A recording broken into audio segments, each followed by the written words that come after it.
Hey there! Today I'm making linguine and mussels, which is an Italian dish. I'm going to make it with some red sauce. The ingredients are pretty simple, so I'm going to show you the ingredients and then I'll come back and show you how some of them are cooking up. First and foremost, we have our garlic and onions. So I've got a lot of, if you can see it there, a lot of chopped garlic, kind of sliced, and some green onion sliced.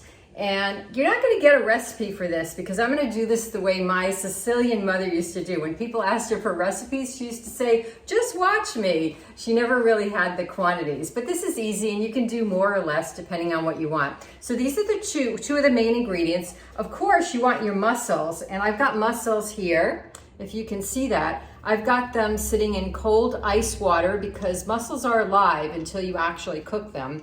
And what you want to do with the mussels is make sure there's no barnacles hanging off of them or seaweed, and you just cut them off with a pair of scissors. It's easy. And of course, I always have my trusty extra virgin olive oil here. You're going to want salt and pepper. You're going to want some some red wine. Here's some red wine. And a little red crushed pepper because that's going to give it a little zing. Of course, you want your pasta, linguine for today, and you're going to want some parsley, some fresh Italian parsley that's going to be a garnish on the dish at the end. I haven't cut this up yet because we don't want to do that till the very end. And lastly, I've got some cans of organic crushed tomatoes, or you can do, this is actually diced tomatoes. You can do diced tomatoes. So I'm going to come back in a little bit and I'm going to show you how we put this all together. So the first thing you're going to do is put some olive oil on the bottom of the pan like I have here, put the garlic and the onion there and just soften them up. Now I've had this going for a minute or two and they're pretty soft.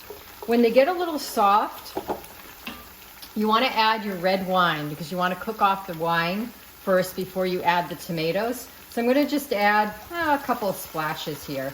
Here we go, a little splash of red wine.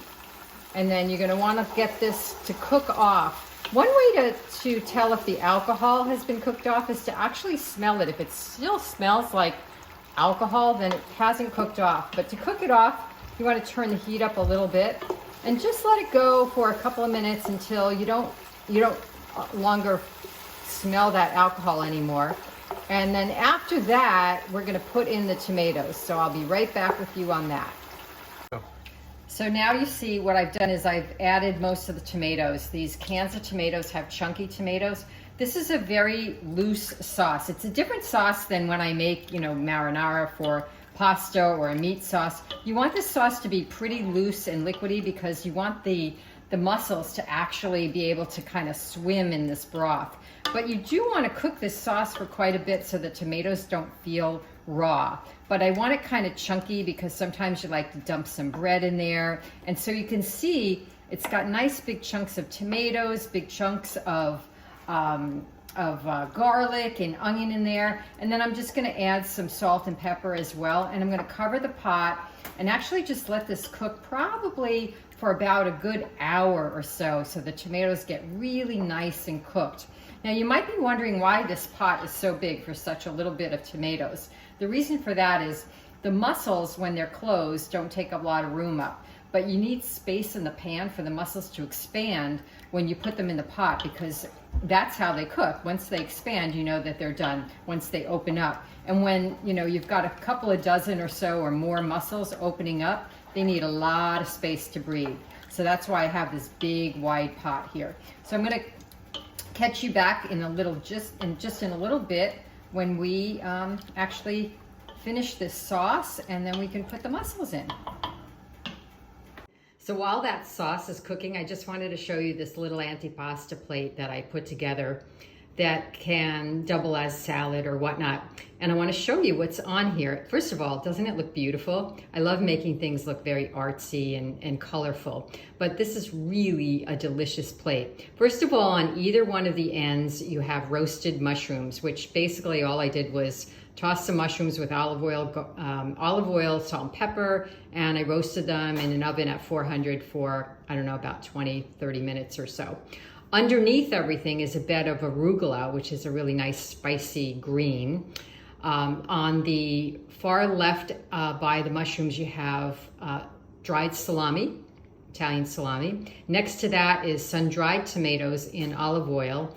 In the center, those two globes are bufala. Oh no, it's not bufala, I'm sorry, it's burrata mozzarella. You can do bufala or you can do regular mozzarella. Burrata is really nice because when you break it open, it's got a lot of cream inside. Then next to that are some grape tomatoes with Kalamata olives. And then drizzled on the top are some is balsamic vinaigrette, which is basically olive oil, extra virgin olive oil with balsamic vinegar. And there you have a beautiful antipasta plate to serve to your guests. So here's my table set with my appetizer on it. As you can see, it looks really pretty as a centerpiece too, but just as yummy to eat. If I tune in, see how nice that looks. And this is just a really simple setting, nothing fancy, no holiday or anything. It's just for 4 people, and that's it. A little bottle of wine there, and we'll be ready for pasta soon. The sauce has been cooking for a while. The pasta is in the pot, almost in the pot, ready to boil in the other pot. And what I'm gonna do now is, here's the mussels. Here are the mussels, I should say. Aren't they great? So we've already cleaned them. We've pulled out all the barnacles, all that, stuff that looks kind of gnarly. And all we're gonna do is, this is already boiling here. We're gonna throw them in the pot, and we're just gonna let them boil in with the sauce. Doesn't that look beautiful? Yummy.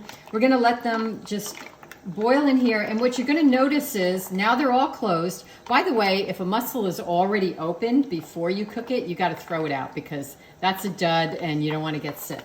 But they should be closed when you put them in here. And in about a couple of minutes, they're all gonna be opened, and we'll get back to you at that time.